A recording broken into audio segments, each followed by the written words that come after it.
السلام عليكم ورحمة الله وبركاته.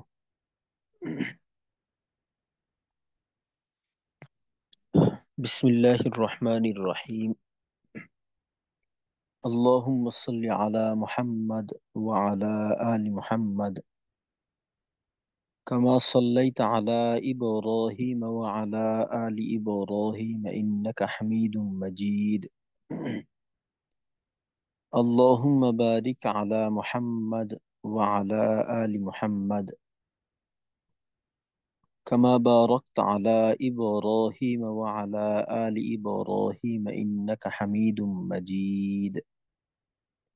ربي زدني علما. ربي زدني علما. ربي زدني علما.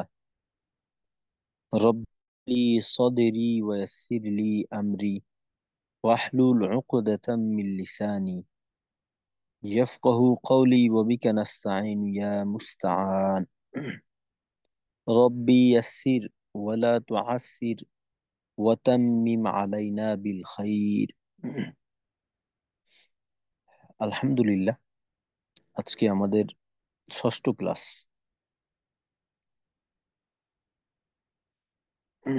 আজকে ইনশাল্লাহ আমরা মিম সাকিন, আল্লাহ শব্দের লাম পড়ার নিয়ম, সাথে র পড়ার নিয়ম, এই বিষয়গুলো নিয়ে ইনশাল্লাহ আজকে আমরা আলোচনা করব। তো গতকালকের যে বিষয়গুলি ছিল, তো ওইগুলি তুলনামূলক আমাদের জন্য সহজই ছিল, বা এখানে দেখা যায় যে সমস্যা ওটা একটা বেশি হয় না। তারপরেও নতুন দুই একটা দিক নিয়ে আলোচনা করা হয়েছে। তো ইনশাল্লাহ আমরা ওই বিষয়ের দিকে খেয়াল রাখবো আর কি। তো আজকের প্রথম বিষয়টা হবে আমাদের জন্য মিম সাকিন। তো আমরা গত দিনের আগে চতুর্থ ক্লাসে চতুর্থ ক্লাসে নুন সাকিন নিয়ে আলোচনা করছি। তো আজকে ইনশাল্লাহ আমরা প্রথমে মিম সাকিন দিয়ে শুরু করব। তো মিম সাকিনের কায়দাটা ছোট। তো এখানে আমাদের জন্য এটা মনে রাখাটা আমাদের জন্য বেশি একটা কষ্টকর হবে না, আশা করি ইনশাল্লাহ। তো মিম সাকিন বলা হয় জজমওয়ালা মিমকে। মিম সাকিন জজমওয়ালা মিমকে বলে। যেমন নুন সাকিন বলা হইতো জজমওয়ালা নুনকে, ঠিক তেমনি ভাবে মিম সাকিন বলা হয় জজমওয়ালা মিমকে। আর মিম সাকিন তিন ভাবে পড়া, তিন প্রকারে পড়া যায়, বা মিম সাকিন তিন প্রকার।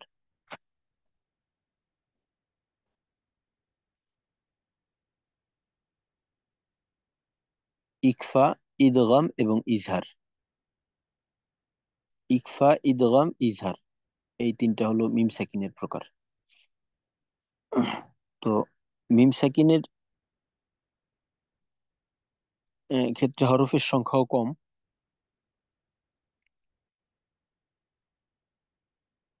প্রথমে যদি আমরা দেখি মিম সাকিনের ইকফা,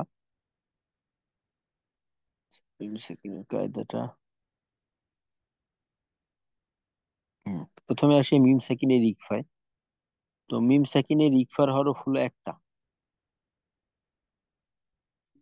মিম সাকিনের ইকফা এর হরফ হলো শুধুমাত্র বা। তো ইকফা, আমরা নুন সাকিনের ভিতরে আমাদের জন্য একটা ইকফা ছিল। তো এখন এটার নামও ইকফা। তো এটাকে আমরা যদি মিম সাকিনের ইকফা বলি, অথবা আর একটা জিনিস বলতে পারি যে ইকফায়ে সাফাউই। শুধু ইকফা বললে আমরা বুঝি যে নুন সাকিন এবং তানবিনের যে ইকফা ওইটা। আর মিম সাকিনের ইকফাকে আলাদাভাবে বোঝানোর জন্য আমরা মিম সাকিনের ইকফা বলতে পারি, অথবা ইকফায়ে সাফাউই বলতে পারি। সাফাউই। যেহেতু মিম সাকিন বা মিমের মাখরাজ হলো ঠোঁট, তো সাফাউই মানে ঠোঁট বোঝানো হয়। সাফা, সাফাতুন শব্দের অর্থ হলো ঠোঁট। তো ইকফায়ে সাফাউই আহ, অর্থাৎ মিম সাকিনের ইকফা, এর হরফ হলো একটা বা। তো এইটা পড়ার নিয়ম হলো মিম সাকিনের পরে যদি বা আসে তখন উক্ত মিম সাকিনকে ইকফার সহিত গুণনা করিয়া পড়িতে হয়, যেমনটা কিনা ইকলাবের ক্ষেত্রে আমরা করতাম। তো আসলে এইখানে বিষয়টা হয় কি, যে নুন সাকিন এবং তানভিনের যে ইকলাব ছিল ওইটা, এবং মিম সাকিনের ইকফায়ে সাফাউই বা মিম সাকিনের ইকফা, এই দুইটা বিষয় একেবারে পরিপূর্ণভাবে একরকম, বা বলতে পারি যে এদের গুণনার ধরনটা একেবারেই এক। এটা কেমন, যে আমরা জানি যে নুন সাকিন এবং তানভিনের পরে যদি বা আসে তখন নুন সাকিন তানভিনকে মিম সাকিন দ্বারা পরিবর্তন করে পড়তে হয়। তার মানে তখন আর ওইটা নুন সাকিন তানভিন থাকে না, ওইটা হয়ে যায় মিম সাকিন। আর এইখানে তো মিম সাকিনের পরেই আসছে। তো সুতরাং গুণনার ধরনটা কিন্তু একই রকম। এই ক্ষেত্রে বলছিলাম যে আমরা উপরের ঠোঁটকে নিচের ঠোঁটের সাথে শক্তভাবে মিলাবো না, বরং আলতো করে রাখবো, যাতে করে ঠোঁটের থেকেও আওয়াজের কিছু অংশ প্রকাশ পায়। তো মিম সাকিনের পরে যদি বা আসে তখন উক্ত মিম সাকিনকে ইকফার সহিত গুণনা করিয়ে পড়িতে হয়। যেমন এখানে আমরা পড়বো কুম বিইজনিল্লাহ। এই গুণনার সময় ঠোঁটকে ঠোঁটের সঙ্গে শক্তভাবে লাগাবো না। তারপর কালবুহুম বাসিত ফাবাশশিরহুম বিআযাব ইন্না রাব্বাহুম বিহিম বিহি জিন্নাহ রব্বুহুম বিঈমানিহিম। তো এখানে প্রত্যেকটা গুণেই আমরা একই রকম করে করব, অর্থাৎ উপরের ঠোঁটকে নিচের ঠোঁটের সাথে আলতো ভাবে রাখবো, যেন আমাদের ঠোঁটটা অনেক বেশি চাপ দিয়ে শক্ত করে না রাখি। আর মিম সাকিনের দ্বিতীয় প্রকারটা হলো মিম সাকিনের ইদগাম বা ইদগামে সাফাবি বলতে পারি, পূর্বের টান্নে সাফাউই এই শব্দটা যোগ করতে পারি। তো ইদগামের সাফাউির হরফ হলো একটা, ওইটা হলো মিম। তো মিম সাকিনের পরে যদি মিম আসে তখন দ্বিতীয় মিমে তাসদিদ দিয়ে মিম সাকিনকে গুণনা সহকারে মিলিয়ে পড়তে হবে। যেমন ওয়াহুম মুহতাদুন, এইখানে ঠোঁটকে ঠোঁটের সঙ্গে শক্তভাবেই লাগাবো, এইখানে যেন আলতো করে না লাগে। ওয়াহুম মুহতাদুন আলাইহিম মুসাদা আলাইহিম মাসজিদা লাহুম মাওঈদা লাহুম মা কানু ইন্নাহুম মাবউসুন ইত্যাদি।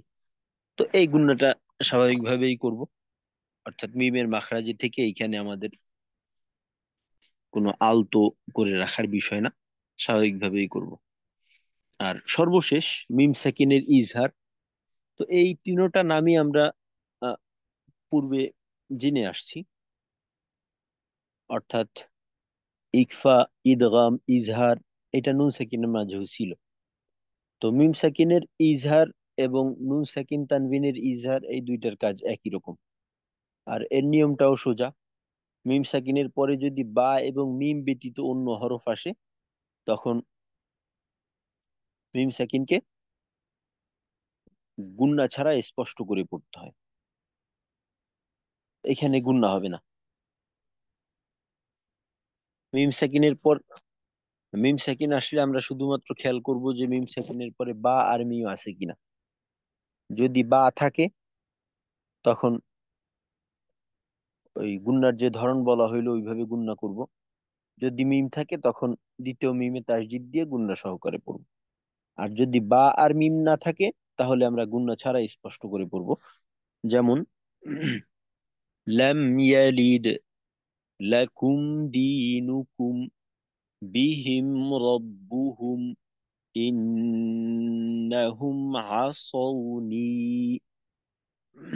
এই গেল মিম সাকিনের ইজহার। তবে আহ, মিম সাকিনের পরে যদি ওয়াও এবং ফা আসে,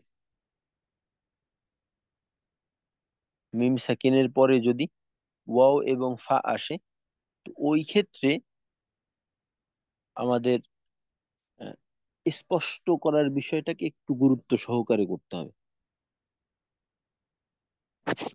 তো এটাকে বলা হয় ইজহারে খাস। এইখানেও গুণনা হবে না, স্পষ্ট করেই পড়বো। তবে এইখানে স্পষ্টের বিষয়টাকে একটু খেয়ালের সাথে করা। এর কারণ হইল কি, যে মিম সাকিন অর্থাৎ মিমের মাখরাজ, ওয়াও এর মাখরাজ এবং ফা এর মাখরাজ সবগুলোই হয়েছে ঠোঁটে। ঠোঁটে ঠোঁট থেকে উচ্চারিত হয় হলো মোট চারটা হরফ। একটা হলো নিচের ঠোঁটের পেট সামনের উপরের দুই দাঁতের আগার সঙ্গে লাগাইয়া ফা। আর দ্বিতীয় তিনটা হলো একই মাখরাজে, ওয়াও, বা এবং মিম। তো মিম তো এইখানে আহ, মূল ভূমিকা পালন করতেছে, অর্থাৎ মিম সাকিন একটা। আর একটা হলো এই বা, বা যখন আসে তখন তো আমরা গুণনা করি, মিমেও গুণনা করি, বাতেও গুণনা করি। আর বাকি থাকলো ঠোঁটের দুইটা হরফ ওয়াও এবং ফা। তো ওয়াও এবং ফা এর ক্ষেত্রে গুণনা হয় না, কিন্তু মাখরাজ ঠোঁটে। তো এই ক্ষেত্রে যে সমস্যাটা হয়, যে মিম সাকিনের পরে যখন ওয়াও এবং ফা আসে, ওই ক্ষেত্রে যদি একটু খেয়াল করে তেলাওয়াত না করা হয় বা খেয়াল করে পড়া না হয়, তখন এমনটা হয়ে যাওয়ার সম্ভাবনা থাকে যে ওয়াও এর মাখরাজ থেকে বা ফা এর মাখরাজ থেকে মিম উচ্চারিত হয়ে যাবে, অথবা ওয়াও এবং ফা মিমের মাখরাজ থেকে উচ্চারিত হয়ে যাবে। অর্থাৎ এই ক্ষেত্রে মাখরাজগত সমস্যা হওয়ার একটা সম্ভাবনা থাকে। তো এজন্য আমাদের একটু খেয়ালের সাথে আদায় করা। যেমন ধরেন এখানে লাহুম ফিহা, লাহুম ফিহা, তো যদি খেয়াল না করি তখন লাহুম ফি, ফিহা, ফিহা এভাবে হয়ে যাওয়ার সম্ভাবনা। বা ওয়াও যদি থাকে, যেমন লাহুম ওয়ালা, লাহুম ওয়ালা। তো এখানে আসলে এইটা ইজহারেরই একটা অংশ, তবে এইখানে একটু খেয়াল করা আর কি। তো এই গেল আমাদের মিম সেকিনের কায়দা। তো এখানে আমরা পেলাম যে মিম সাকিনের পরে যদি বা আসে, তো তখন গুণনা সহকারে পড়তে হবে। মিম সাকিনের পরে যদি মিম আসে, গুণনা সহকারে পড়তে হবে। আর মিম সাকিনের পরে যদি বা মিম না থাকে, তখন গুণনা ছাড়া পড়বো, তবে গুণনা ছাড়া স্পষ্ট করে পড়বো। তবে ওয়াও এবং ফা আসলে একটু খেয়ালের সাথে ইজহারের পরিমাণটা বা স্পষ্টের পরিমাণটা গুরুত্ব সহকারে করা। অন্যথায় যে সমস্যার কথা বলা হইলো, যে মাখরাজগত একটু আকপিছ হয়ে দেওয়ার সমস্যা, এটা থেকে যায়। এই ছিল মোটামুটি ভাবে মিম সাকিনের কায়দা। আর মিম সাকিনের ক্ষেত্রে মিম সাকিনের ইকফা যেটা আছে, ওইখানে গুণনার যে বিশেষ ধরনটা আছে, ওইটা আমাদের কিন্তু অবশ্যই খেয়াল রাখতে হবে।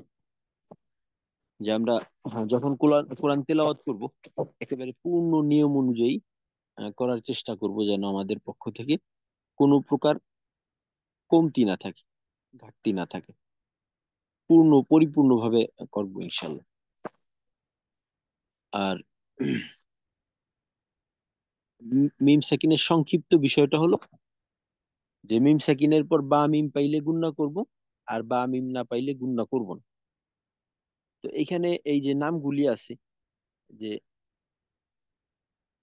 ইকফায়ে সাফাউই, ইদগামে সাফাউই বা ইজহারে সাফাউই, আরেকটা বললাম ইজহারে খাস, এই নামগুলা কিন্তু আমাদের মূল উদ্দেশ্য না।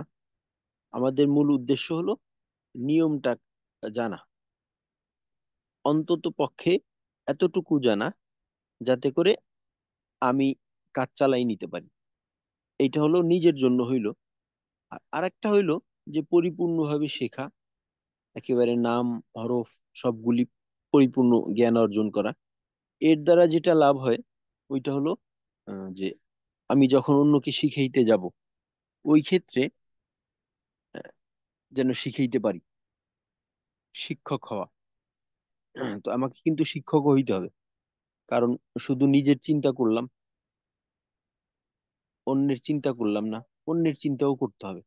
আমাদের দিনের বিষয়টাই হলো এমন যে শেখো এবং শেখাও।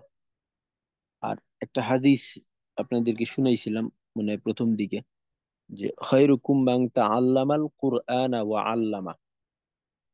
খায়রুকুম মান তাআল্লামাল কুরআনা ওয়া আল্লামা।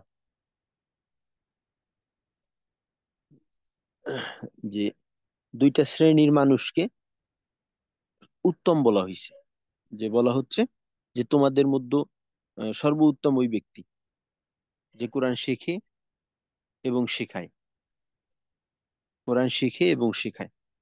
তো দুইটা শ্রেণী বলা যায় না, একই শ্রেণী, এটা এমন যে শিখলো এবং শিখাইলো। এখানে কিন্তু একটা হইতে পারে যে খালি শিখলাম, তো অর্ধেক হইল। শেখানোর জন্য তো অবশ্যই শিখতে হবে। তো শিখলাম এবং শিখাইলাম। আবার এমনও হইতে পারে অনেকে শেখানোর আগ্রহ থাকে খুব বেশি, কিন্তু দেখা যায় যে শেখার ক্ষেত্রে দুর্বলতা, শেখার চাইতে মানুষকে শিখাইতে চায় বেশি। আছে এক ধরনের কিছু মানুষ আছে যারা একটু আহ, পণ্ডিত হইতে চায় আর কি, পণ্ডিতি করে, যে যা জানে তার থেকে বেশি মানুষকে শিখাইতে চায়। এইটা হইতে পারে যে তার দাওয়াতের প্রতি আগ্রহ এর থেকেও হইতে পারে, অথবা একটা লৌকিকতার থেকেও হইতে পারে। বা অনেকের আছে দেখবেন যে শিখানোর যোগ্যতাটা খুব, শিখাইতে পারে, মানুষকে বুঝাইতে পারে, তো শেখানোর আগ্রহ থাকে। তো শেখানোর জন্য অবশ্যই কিন্তু শিখতে হবে। কারণ আমি যদি একজন মানুষকে ভালো বিষয়ের দাওয়াত দিই বা ভালো কথা বলি, তো ওই ক্ষেত্রে যেমনটা আমি সওয়াবের সওয়াব অর্জন করতে পারবো, নেকি অর্জন করতে পারবো, আমার নেক হবে। ঠিক এর বিপরীত যদি আমি একজনকে ভুল ভাল কিছু শিখাই, তো এর বিপরীতে কিন্তু আমার গুনাহ হবে। তো এখন ইনশাল্লাহ আমাদের নিয়ত থাকবে নিজে শিখবো এবং শেখাবো। তো ওই ক্ষেত্রে পূর্ণ বিষয়টাই জানা থাকা ভালো। আর আপাতত নিজের অবস্থাটা ঠিক করার জন্য এতটুকুই যথেষ্ট, যে নামটা মুখস্থ করলাম না, বাকি মিম সেকেন্ডের ক্ষেত্রে এতটুকুই জানলাম, মিম বা মিম সেকেন্ডের পরে যদি বা মিম আসে গুণনা করব, বা মিম না থাকলে গুণনা করব না। বাস, মিম সেকেন্ডের কায়দা এখানেই শেষ।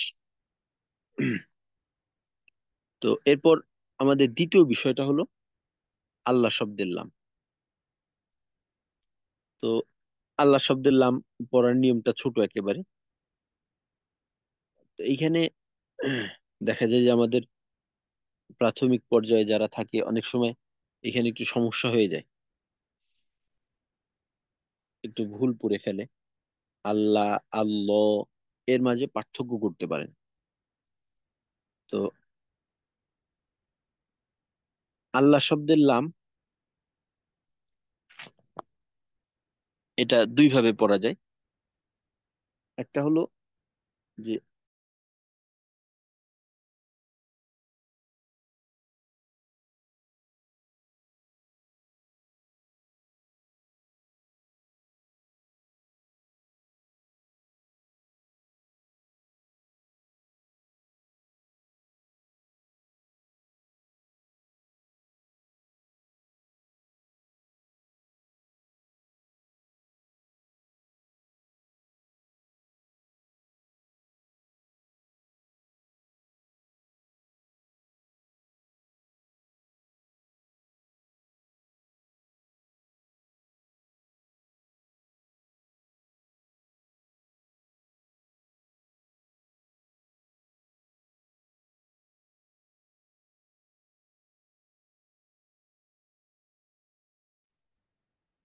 আসসালামু আলাইকুম রহমতুল্লাহ।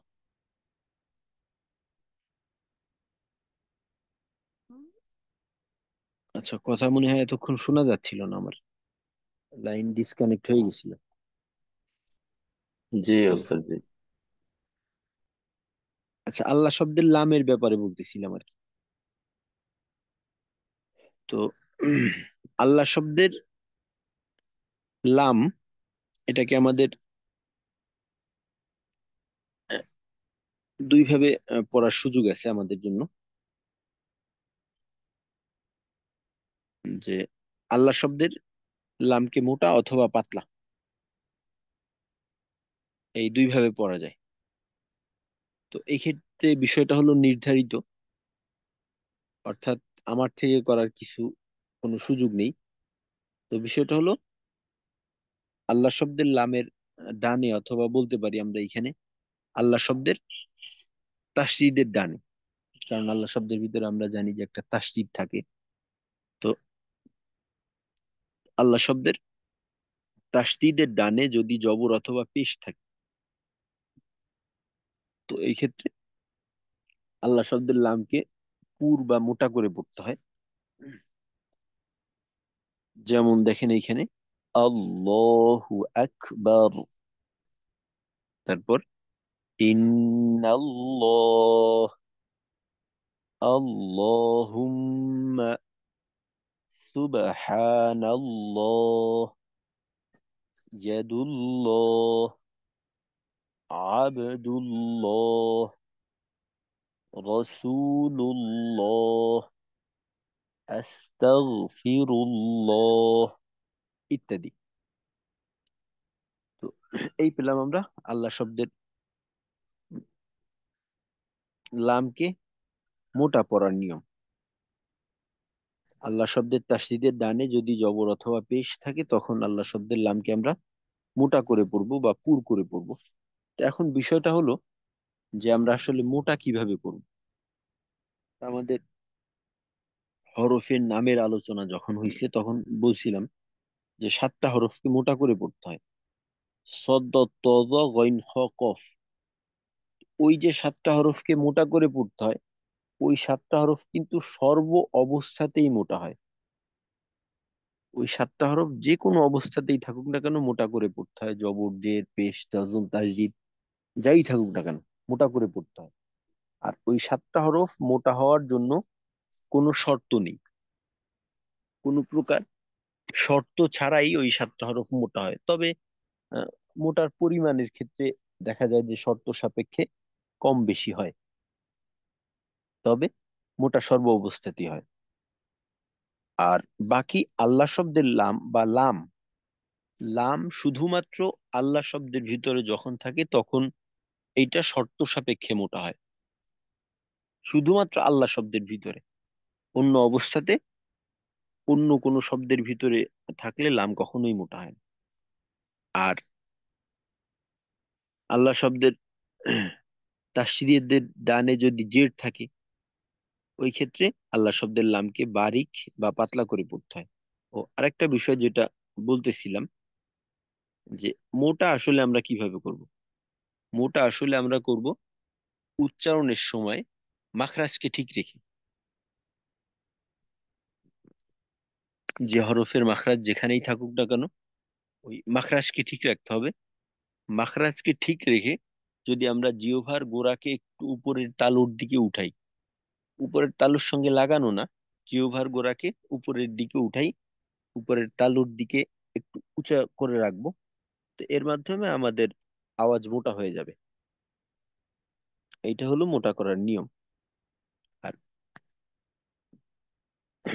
বাকি আল্লাহ শব্দের যেখানে পাতলা হবে, তো পাতলা করার জন্য আমাদের জিহ্বার গোড়াকে উপরের দিকে উঠানোর প্রয়োজন নেই। স্বাভাবিক ভাবেই আমরা পড়লে পাতলা হয়ে যাবে। তা আল্লাহ শব্দের লামকে আমরা পাতলা করে পড়বো যখন আল্লাহ শব্দের তাসদীদের ডানে জেড থাকবে তখন। যেমন এখানে কিছু উদাহরণ দেওয়া হলো, যেমন বিসমিল্লাহ, আলহামদুলিল্লাহ, ইবাদিল্লাহ, দিনিল্লাহ। এই এই পেলাম আমরা আল্লাহ শব্দের লামকে পাতলা করে পড়ার নিয়ম।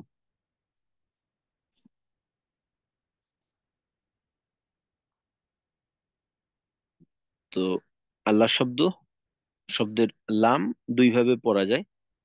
আল্লাহ শব্দের তাসদীদের ডানে যদি জবর অথবা পেশ থাকে তখন আমরা মোটা করে পড়বো। আর আল্লাহ শব্দের তাসদীদের ডানে যদি জের থাকে তখন আমরা আল্লাহ শব্দের লামকে পাতলা করে পড়বো। গেল। এরপর আমরা দেখবো ইনশাল্লাহ র মোটা এবং পাতলা পড়ার নিয়ম। তো আমরা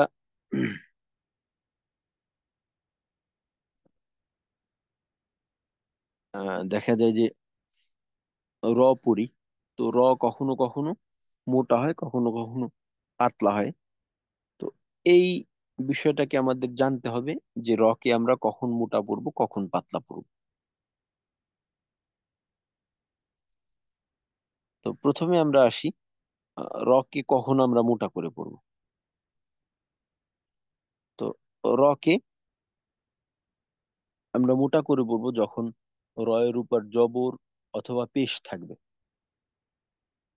রয়ে যখন জবর অথবা পেশ থাকবে এবং অথবা দেখা গেল যে রয়ে জজম আছে, রয়ে জজম আছে, যদি জজম যুক্ত রয়ের পূর্বে জবর অথবা পেশ থাকে তখনও রকম মোটা করে পড়তে হবে।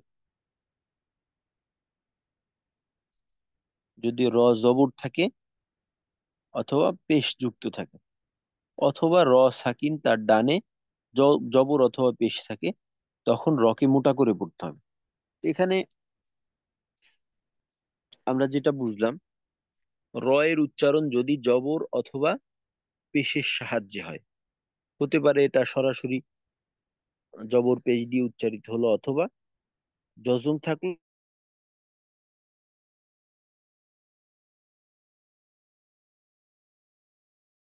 এখানে আরেকটা বিষয় থাকে, ওইটা হলো রয়ে ধরেন তাসদিদ থাকে। রতে তাসদিদ থাকলে ওই ক্ষেত্রে যেটা করতে হবে আমাদের খেয়াল করতে হবে, একটা হরফে তাসদিদ থাকা এর অর্থ হলো যে আসলে ওইখানে হরফ একটা না, ওইখানে হরফ হইলো দুইটা। তো রয়ে যদি তাসদিদ থাকে ওই ক্ষেত্রে আমরা দেখবো যে তাসদিদের উপরে তাসদিদের সঙ্গে কোন হরকত আছে। যদি তাসদিদ যুক্ত র থাকে এবং তার সাথে জবর অথবা পেশ থাকে তখন রকে মোটা করে পড়তে হবে, উভয় রকেই মোটা করে পড়তে হবে। ওই ক্ষেত্রে এই বিষয়টা আসবে না যে পূর্বের হরকতকে ফলো করলাম, পূর্বের হরকতকে ফলো করে একটাকে মোটা করলাম। ধরেন রয়ে তাসদিদ আছে, তার ডানে জের আছে। তো স্বাভাবিক বুঝ অনুযায়ী রয়ের প্রথম অংশ পাতলা হওয়ার কথা, আর দ্বিতীয়তে দেখা গেল যে রয়ের উপর জবর আছে, তাসদিদের উপরে জবর আছে, দ্বিতীয় অংশ আহ, মোটা করে পড়া। এটা স্বাভাবিক বুঝের বিষয়। আসলে মূল বিষয়টা এমন না। তাসদিদ যুক্ত রয়ে যদি জবর অথবা পেশ থাকে তখন উভয় রকেই মোটা করে পড়তে হবে। তো মোটা পড়ার আমরা বেশ কিছু অবস্থা পেলাম। প্রথমত রয়ে যদি জবর অথবা পেশ থাকে অথবা সাকিন তার ডানে যদি জবর অথবা পেশ থাকে, আর আরেকটা যেটা বললাম তাসদিদ যুক্ত রয়ে যদি জবর অথবা পেশ থাকে। তো এই সমস্ত অবস্থাতে রকে মোটা করে পড়তে হবে। যেমন রব্বুকু, রব্বুকা রয়ে জবর আছে, রসুলুন, তারপর ওয়াররূহু, নাসরুল্লাহ, আরসালা, ইয়ারজিউনা, কুরআনুন, মুরসালুন, মুরসালুন ইত্যাদি। তো এখানে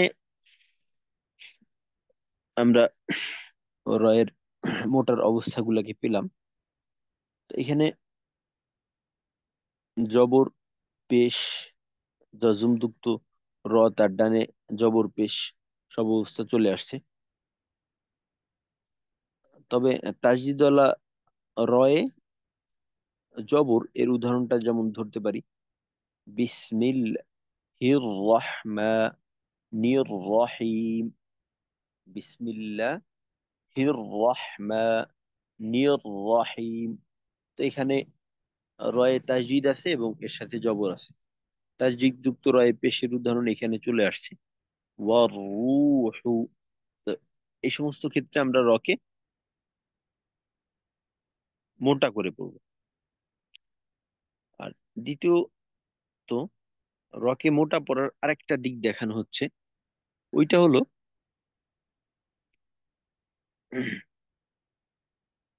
র সাকিন তার ডানে যদি জের থাকে।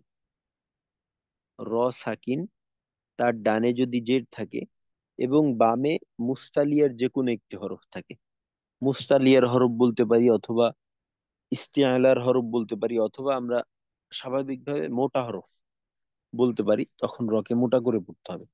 আর আমরা এই 7 হরফ সম্পর্কে আগে থেকেই জানি যে সদ্দ, তদ, গইন, খ, কফ, এই 7টা হরফ হলো মোটা হরফ।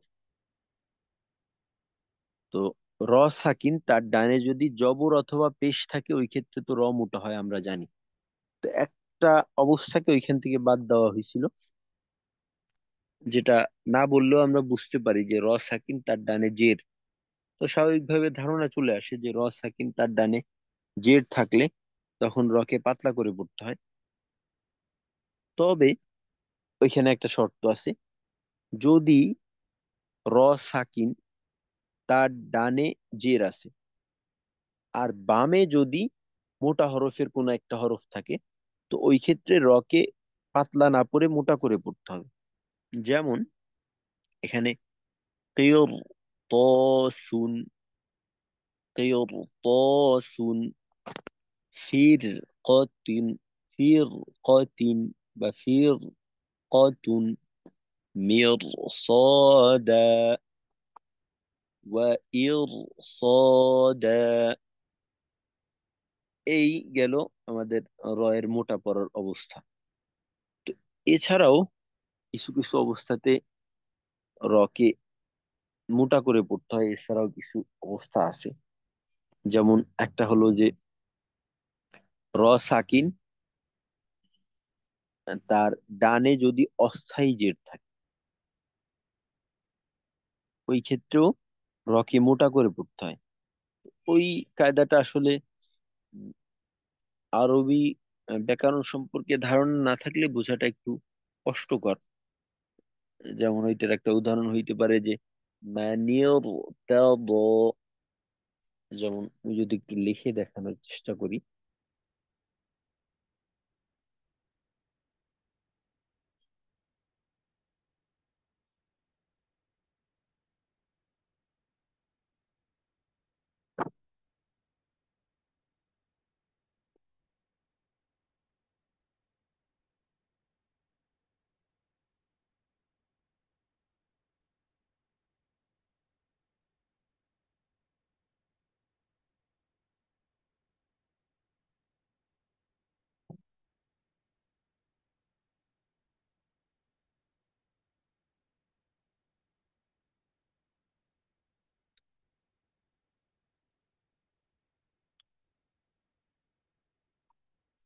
এই যে এখানে দেখেন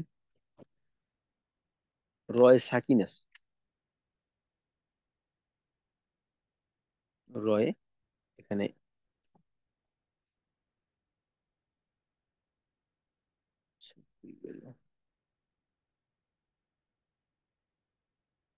এই যে রয়ে একটা সাকিন আছে। তো নিয়ম অনুযায়ী আমরা জানি যে র সাকিন তার ডানে জের থাকলে তখন রকে মোটা করা যায় না, কারণ র মোটা পড়ার যে নিয়মগুলো আমাদের গেছে ওইখানে র সাকিন তার ডানে জেরের বিষয়টা উল্লেখ নেই। তো স্বাভাবিকভাবে বোঝা যায় যে এখানে রকে পাতলা করে পড়তে হবে, কিন্তু এখানে রকে মূলত পাতলা করে পড়া যাবে না।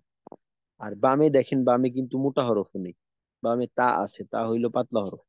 তো এখানে মানির তা দ এভাবে পড়া উচিত ছিল, মানির তা দ এভাবে পড়া উচিত ছিল, কিন্তু এখানে আমাদের পড়তে হবে মানির না পড়ে পড়ে মানিয়র, মানিয়র তাদা, মানির তাদা।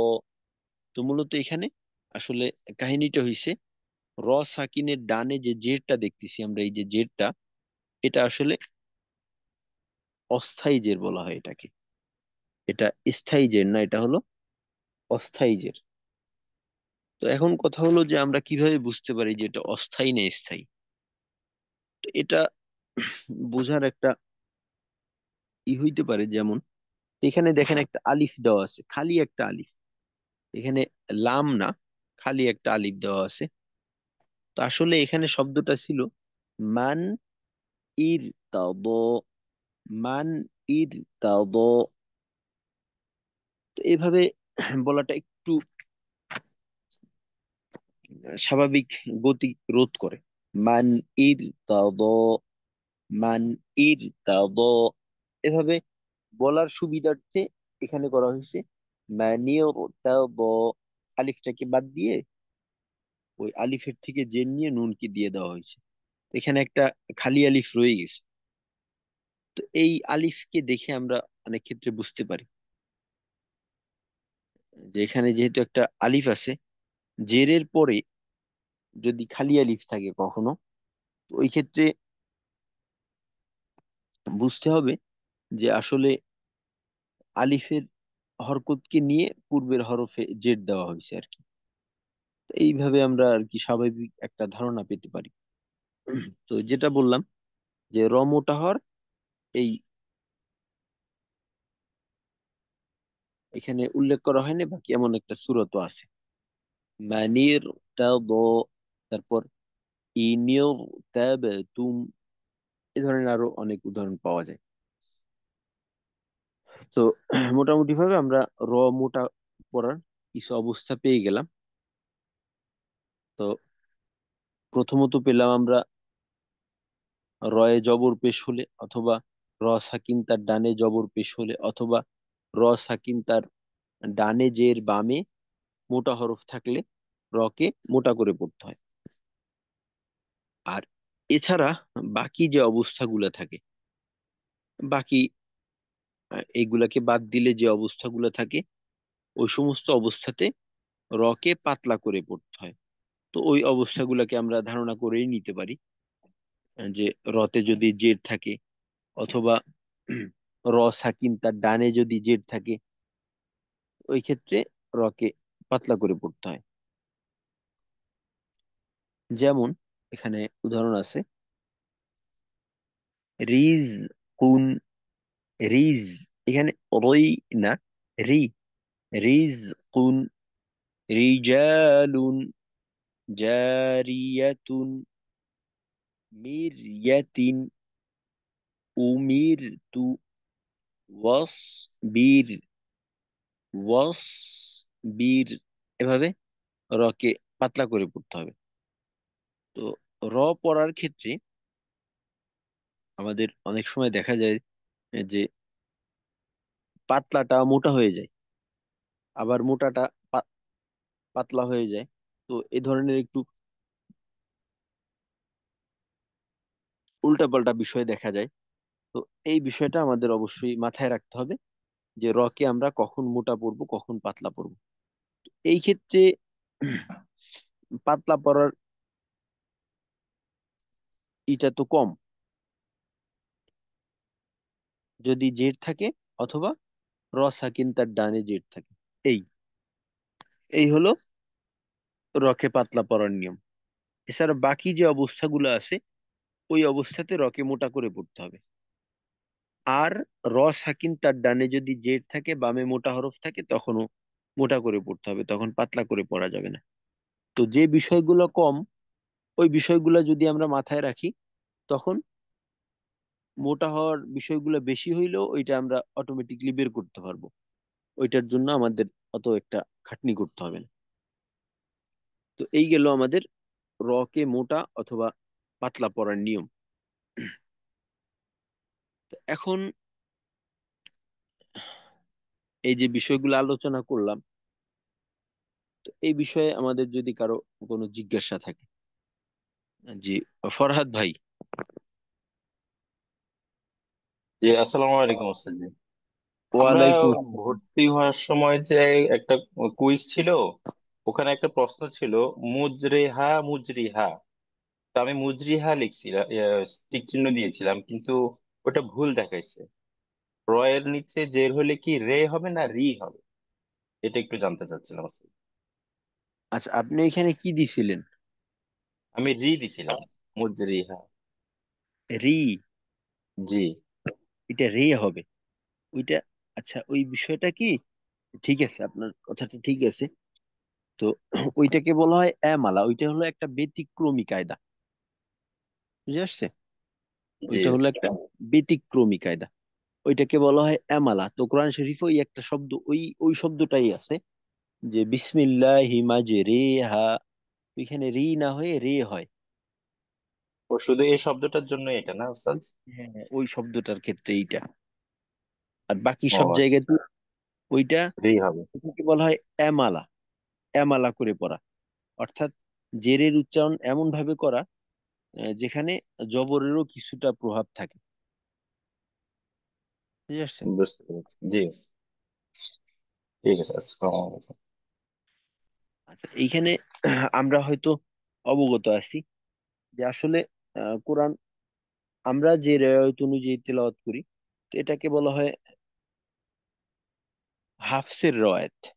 তো কোরআন শরীফ কিন্তু আসলে অন্য অন্য রেওয়ায়েতেও তেলাওয়াত করা হয়, তবে ওইখানে দেখা যায় যে একটু ভিন্নভাবে তেলাওয়াত করা হয়।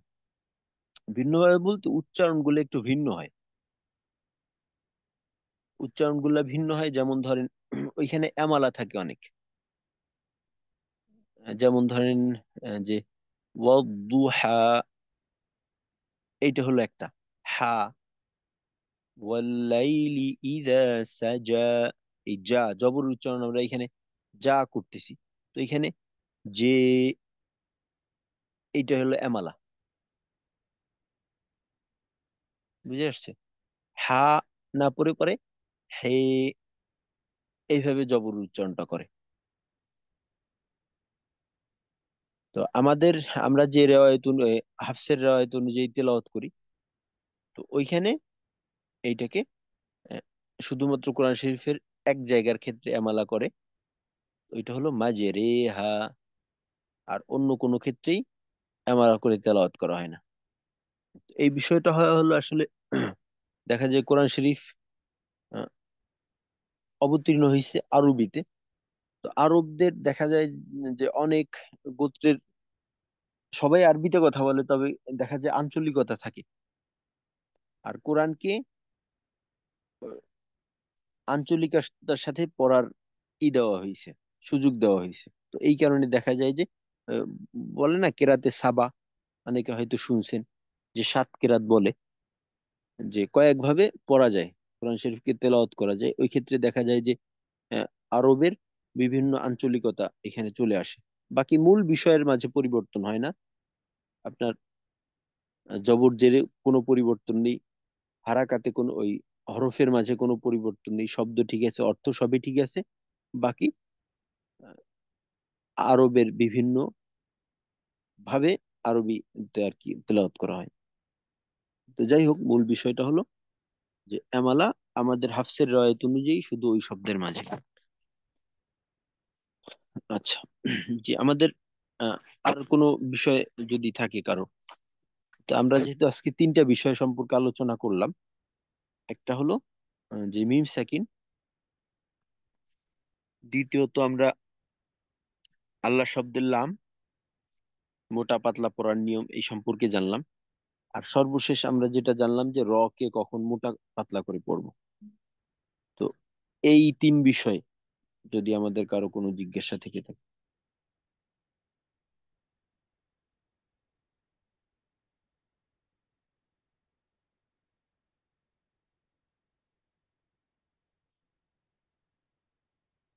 আচ্ছা, আচ্ছা, বোধহয় আমরা বুঝতে পারছি বিষয়টা। আচ্ছা, ঠিক আছে। তা আমাদের এই তিনটা বিষয় থাকলো, ইনশাল্লাহ আমরা এইটা দেখে আসবো।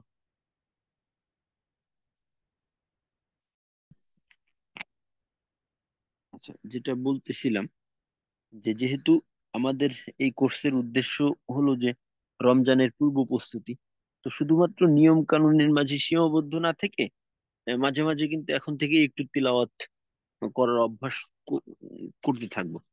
একটু একটু করে তিলাওয়াত করতে থাকবো, কারণ একটা জিনিস দেখবেন যে যখন উম, কোরআন শরীফ খতম করে, যারা কোরআন শরীফ খতম করে অভ্যস্ত আছেন বা বিগত দিনে কোরআন খতম করছেন, যে শুরুর কয়েকদিন তেলাওয়াতের গতি অনেকটা কম থাকে, পরে আস্তে আস্তে দেখা যায় যে পড়তে পড়তে তেলাওয়াতের গতি বাড়ে। তো এখন থেকেই যদি আমরা একটু একটু তেলাওয়াত করি, তো এই ক্ষেত্রে দেখা যাবে যে রমজানের শুরু থেকেই আমাদের তেলাওয়াতের গতিটা মোটামুটি ভাবে ভালো থাকবে। তো ইনশাল্লাহ আমরা এটা করার চেষ্টা করব। তো আজকে তাহলে এইখানে শেষ করি। আসসালামু আলাইকুম ওয়া রাহমাতুল্লাহি ওয়া বারাকাতুহু। ওয়ালাইকুম আসসালাম ওয়া রাহমাতুল্লাহি ওয়া বারাকাতুহু।